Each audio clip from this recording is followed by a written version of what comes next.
Yeah, you know what? Let's do the Yorak video. Yorak's always a lot of fun. I've got my housemate watches F1. I don't really, but I see someone doing a fucking shoey. That's a good enough reason to watch it. Yeah, some days I feel unfazed, like when I'm with my friends with a probably DMCA. On Monday, I got a gun raised, suicidal to a dime till hump day, then I go right back at it like a 1990. More drinks, more songs, more beats. Brother, let's go. More time keeps passing, no watch, no thoughts at all, just to have new era. Wet my peas and Oh no, sports. That's an ancient Channel 10 logo. What a picture! That's an amazing picture!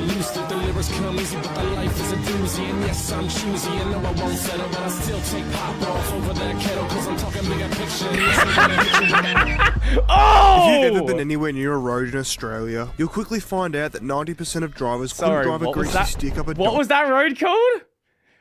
Ernst Wank Road. I don't know this one. Road in Australia, you'll quickly find out that 90% of drivers couldn't drive a greasy stick up a dog's ass. But that of course means that there's 10% that can. And for the small amount who don't end up in jail for doing such, with enough talent, luck and financial backing, they can make it into Formula 1, the pinnacle of motorsport, where despite being supremely talented and some of the best drivers on the grid at any current time, they're always stuck playing second fiddle to a future world champion. Just have a look at Mark Webber and 4-time world champion Sebastian Vettel, Daniel Ricciardo and 4-time world champion Max Verstappen, and most recently Oscar Piastri and reigning world champion Lando Norris. And while he denies that it was sabotage, he can't deny the blatant favouritism. Please let Lando pass, and you're free to race. Fuck you! You don't know what it's like to be so messed up that you hope that you die. Anyway, in today's video we'll be going through all the funny / outrageous and entertaining moments that involve Australia's impact on Formula 1 in somewhat recent history, from the impact on the drivers, the impact on the tracks, and of course some of the impacts in the barriers. Anyway, that's enough waffle, let's get into it. Starting off of course with the Australian Grand Prix. Now the 2026 British Grand Prix was the most attended F1 weekend in history. It was 5 drivers. What did I say? British Grand Prix was the most... 5? What the fuck? I knew F1 was big. I didn't know it was that big. Most attended F1 weekend in history. It was 5 drivers' home race, one of which was Lewis Hamilton, who's won there 9 times and has a straight named after him, who was fresh off his first win in almost 2 years, while also being a 7-time world champion. They also had Red Bull Racing showing off their new gravel grader, Mercedes and McLaren showing off their new low drag setup, a Ferrari strategy masterclass, and of course a race ending under the safety car. No wonder so many people made the effort to turn up. BC, for almost 31 years before this race, the most attended record was held by the 1995 Adelaide. Brother, let's fucking go! 31 years before this race, the most attended record was held by the 1995 Adelaide Grand Prix. I didn't even know there was 500,000 people in Adelaide. That's about everyone that's here. Population of Adelaide. How many people are actually in Adelaide? In the city of Adelaide, there's 30,000 people. In the Greater Adelaide metro area, let me just... What is the bounds of the Greater Adelaide metro area?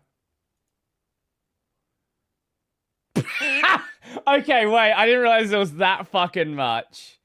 Okay. Oh my fucking god. Give me a good image. Yeah, here we go. This is the Greater Adelaide metro area. So, this is like fucking the entire, like, suburban part of... Actually, wait, if we're showed on a proper map... Wait, it doesn't... No, the Greater Adelaide metro area does not go to... No. I saw a picture where it looked like it went into the fucking Murray Bridge. Basically, this is an area of, I'm gonna say, like, from here to here, probably like 200 or 300 kilometers. 1.4 million people. That race was Damon Hill, who lapped the entire field not once, but twice. Was the last race of the season in 1995, giving Michael Schumacher his second F1 title, and the cars didn't sound like vacuum cleaners. So it's pretty amazing that they managed to hold this title for almost 31 years, despite F1 being more popular now than it's ever been. Now I want to talk about the Melbourne Grand Prix. The first Melbourne Grand Prix was in 1996, after that record-breaking one in 1995 in Adelaide. Up to this point, no Australian driver had ever won a home Grand Prix, since it officially became part of the F1 calendar, but now it was time for things to change. Okay. Not for another 6 years until Mark Webber debuted in 2002, where he started 18th on the grid and managed to drag it up to 5th, just missing out on the podium. But I mean, it wasn't exactly the hardest feat in the world. Just have watched this race start.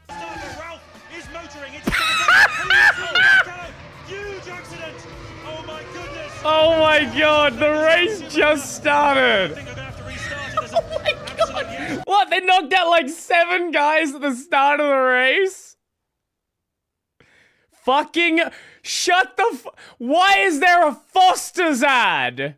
No! What the fuck is this? You're in Melbourne! Why the fuck is there a Foster's ad? Mate, if you order a Foster's in Australia, they will probably tell you to leave the bar. It makes it a bit easy when 13 of your competitors are taken out on the first corner. Then the next 2 years were a DNF, 5th, DNF, 13th, DNF, 12th, 9th, 5th, 4th, and then in his last race, a 6th before his retirement. But in 2012, we had another Aussie driver on the grid, Daniel Ricciardo, who finished 9th, DNF'd the next year, and then in 2014, Australia finally got a home race podium, with Daniel Ricciardo coming in 2nd. He just replaced Mark Webber in the second Red Bull seat, with 4-time world champion Sebastian Vettel as his teammate, and then a few hours later, after all the celebrations and podiums were over, it turns out Daniel's car used too much fuel, and he was disqualified. Wait, used too much? Oh, so he had more fuel in the car than... What? What? That's a... What? This is such a fucking weird sport. Shouldn't they have tanks where they can only be filled to the maximum limit of how much the car can have? Whatever. Then for the remainder of his career, he'd finish a bee's dick off the podium. With Over the flow. Oh, the flow to the engine. Oh. Why is that regulated? 4th place, despite winning many other races, including Monaco. The talent was there, but unfortunately the luck just wasn't. But in 2023, we had another Australian make their F1 debut. Oscar Piastri. After his infamous back and forth over Twitter with Alpine, he started... Wait, no, I know who this guy is. I don't watch F1, but I do, I am in Australia, so occasionally I will see things that, happen. There is a restaurant in Australia called Grilled. It's like a burger place. And they have an Oscar Piastri burger. I didn't know who Oscar Piastri was, but I guess that makes sense. Because it has to be least influenced by cars, most influenced by driver skill. I see. With McLaren, and unfortunately only managed to qualify 16th on the grid. He did make up 8 places and finish a respectable 8th though, where next year in 2024 he managed to get 4th, tying with Mark Webber and Daniel Ricciardo as the best home race finish that we've ever got. But it was only his second season in F1, so surely it's only onwards and upwards from here. In 2025 he managed to qualify 2nd, only a bee's dick away from his teammate Lando in 1st, in the exact same car. Surely we were on for a podium or even a win. Well, unfortunately, people forgot this is Melbourne. The weather here is shithouse. Rookie Isaac Hadjar thundercunted his racing balls into the barrier at turn 2 on the formation lap. And then after his car was finally cleaned up and the race could get underway, Australian rookie Jack Doohan shit-missiled his Alpine into the wall as well. And then on the last corner, Carlos Sainz did the same thing. So then when the race finally got underway, Oscar Piastri held on to his second place for 44 laps before losing grip in the wet on the second to last corner and shit-mixing it onto the grass, starting his own mowing company. At least he didn't Fun fact, hurt if you look himself. on Google Maps, the Piastri mowing company is still marked there. He managed to put it in reverse. Wait. The shit mixing it onto the grass, starting his own mowing company. Fun fact, if you look on Google Maps, the Piastri mowing company is still marked there. Okay, I love that. He managed to put it in reverse. Bag up, Terry. Put it in reverse, Terry. Put it in reverse.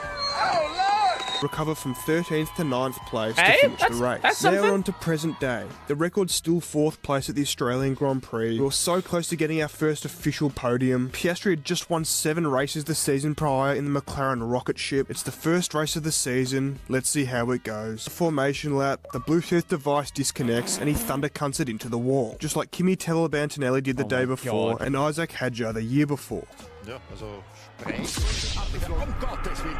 Ja, das war sein gleich zu Beginn. Then in the next race in China, both McLarens didn't start, and at this point in the season, the safety car had done more racing laps than Oscar Piastri. So now all 3 of Australia's most recent F1 drivers, besides Jack Doohan, who got dropped like a sack of potatoes, have all scored a career best of 4th at our home Grand Prix. But now it's time to talk about some of the tomfoolery that surrounds the Australian Grand Prix that takes place off the racetrack. Starting off, of course, with Juan Pablo Montoya's 2004 interview, where 2 comedians asked him this question. The rising number 1 of Formula One wonders, should Juan only win one Formula One year? Would Juan want to have won that one in round 1? What? And obviously that's quite the tongue twister, hence why I didn't repeat it myself. But while he initially played along with it, but one of them would be in round 1. he quite quickly changed his tune and stormed out. He's like, that's too fucking hard. 1-1. And for those of you who don't know, they take security at these F1 races very seriously. So in 2025, when these kids got caught sneaking in using the old high-vis vest method, they got rinsed and taken to court. But my favourite story to come out of the Australian Grand Prix was in 2010. As you should know, if you want to get in anywhere, all you need is a high-vis vest and maybe a ladder. Depends on where you're going. High-vis vest and ladder will get you basically anywhere. When Lewis Hamilton felt the wrath of Melbourne's highway Maybe some, maybe some lights on your ute as well. patrol. It was Friday night and he'd just topped the practice charts. He took his Mercedes C63 AMG down to St Kilda, did a burnout and fishtailed it up the road. Now what Lewis Hamilton didn't know, despite the fact that he was already a world champion at this point, was that in Australia, having any fun, especially in a car, is punishable by the electric chair. Now Hamilton didn't get the chair, however his car was impounded. No! He was also given a $500 fine, which I'm sure he could cover.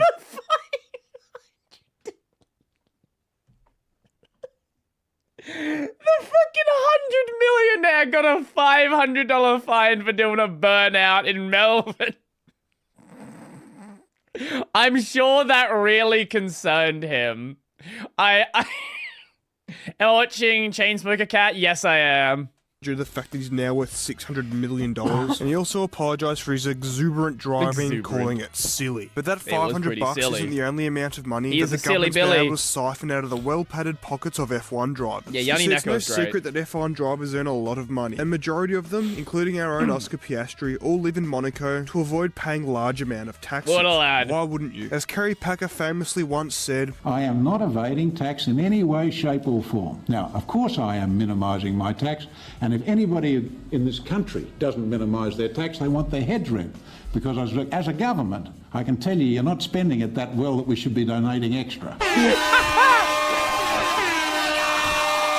That's why I don't pay tax, because you don't have to pay tax on a hobby. This YouTube channel is a non-profit charity organisation. And due to the fact that I collect these yellow dollar icons like Sonic collects rings, there's fuck all to tax in the first place. But you see, every year when the Australian GP happens, the Australian government taxes every F1 driver for every day that they spend in the country, because they're working. And when you're earning 60 or 70 million euros like some of the top drivers, that's a whole lot of dinero going down the drain. As Kerry Packer said, it's not like they're spending it wisely anyway. So they fly in late, piss off early. Sometimes some of them will hang around, including Valtteri Bottas, who's dating an Australian, is basically Australian himself at this point. He even owns and drives a VE Commodore. Hey, brother! So yeah, like most of us who have a job, they rock up as late as possible, piss off as early as possible, so they can avoid paying as much tax as possible. Now, next up, I want to talk about the Australian F1 drivers in more detail. Australia's been in Formula 1 since the very start, with Tony Gay's debuting in 1952, 2 years after the championship started. Now, there's been 19 Formula 1 drivers from Australia. I'm not going to go through them all. Only 19.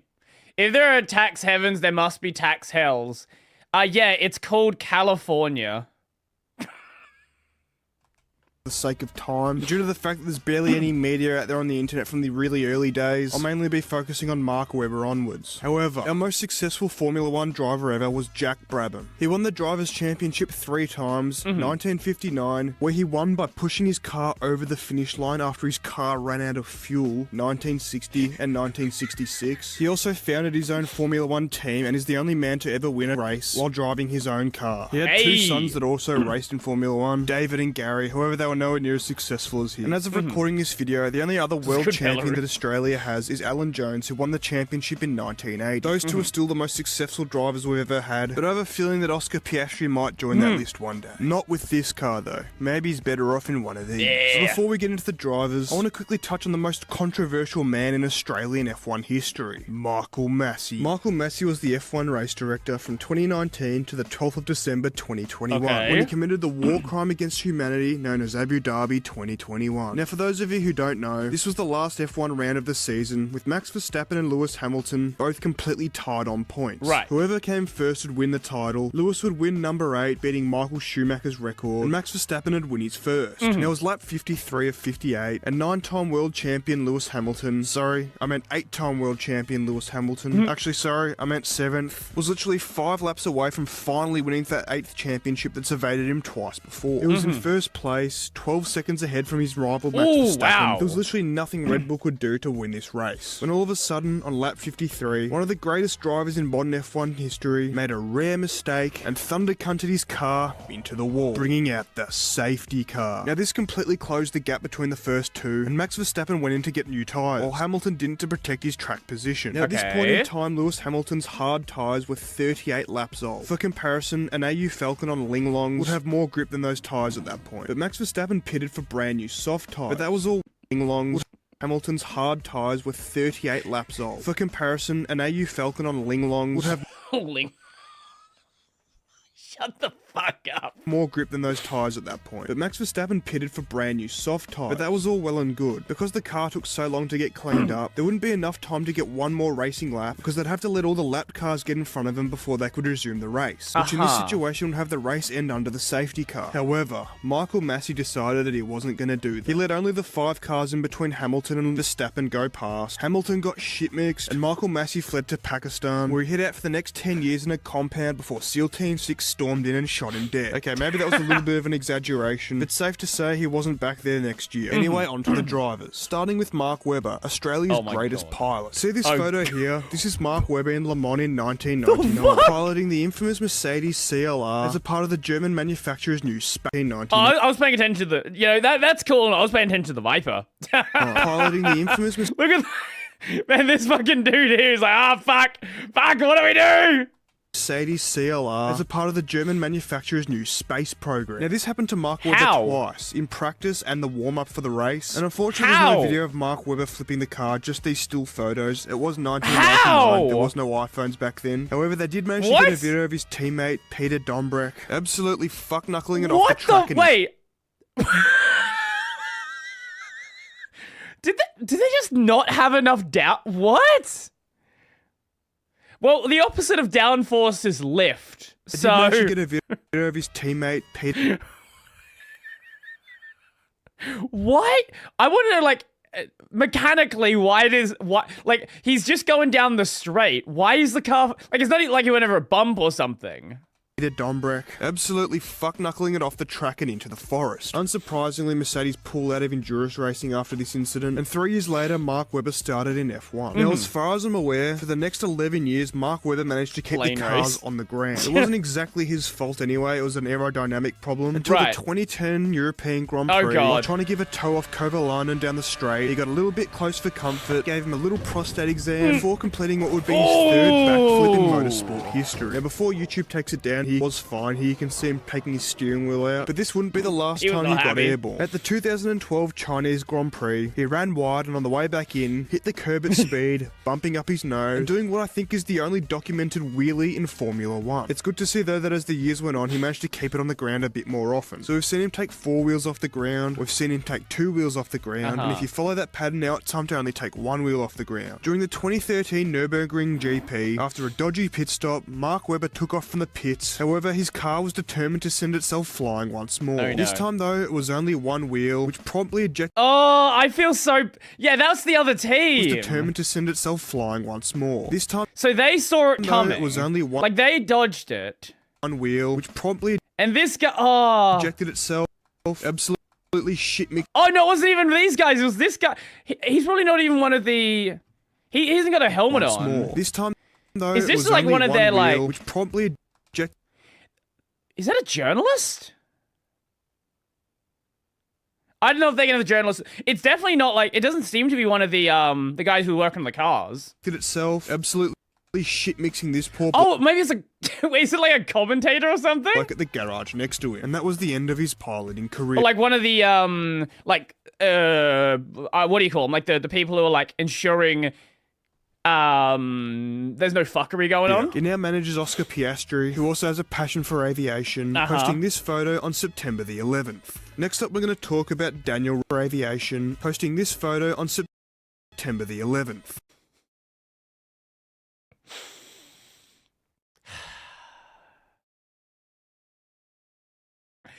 What? Okay. The man's Australian. Do I think he knows what he was doing? I think there is a non-zero chance he knew what he was doing. At the same time, it's also very possible he just posted a picture of himself in a plane. Next up, we're going to talk about Daniel Ricciardo. Daniel Ricciardo is known as the late-breaking, fast-qualifying, yet super unlucky when it comes to race day Where's Australian the tyres? driver. By far one of the most loved people to ever drive for F1. While he was really good, unfortunately he was always paired with people who were just better. Vettel and Verstappen, 8 world championships between the two of them, then a shock move to drive tractors for Renault, and then another shock move to drive tractors for McLaren with another future world champion. Poor Danny Ric. He won 7 races with Red Bull and 1 with McLaren, including his famous Monaco win with Red Bull in 2018, where this famous photo came from, although he should have won it twice. In 2016, he qualified on pole, which if you've watched this far in the video, you'd know, is basically a guaranteed win in Monaco, since it's impossible to actually overtake anyone. However, on that day, Red Bull pulled an absolute Ferrari masterclass in strategy, called Ricciardo into pit, pulled off his wheels, and realised they forgot his tyres. So while he sat there with his cock in his hand, Lewis Hamilton passed him, and he came out behind him when he finished the race. job! I was called in the box. I didn't make the call. I got called, so they should have been ready. Another highlight of Daniel Ricciardo's racing career was in 2024 when Lance Stroll absolutely thunder-cunted it up his asshole without even bothering to touch the brake pedal, then blamed Daniel Ricciardo for it after ending both of their race. Idiots just slammed on the brake, check wing damage. He's saying my mistake? Okay, I had started to calm down, but now that pisses me off because I watched his onboard, he's not even looking at me. And then he's meme pass. Me, so what is this fake language?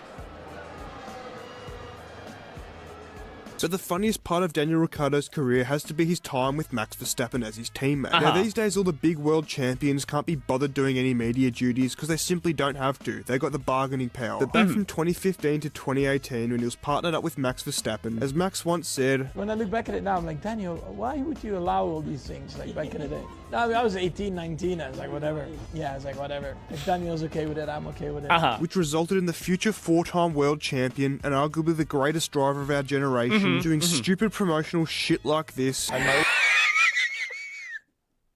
Little elf friends here, Alpha Maximus, would like to wish you something else. Of course, a big thank you to all the fans for supporting us this year. I think it has been an amazing year together. Simply because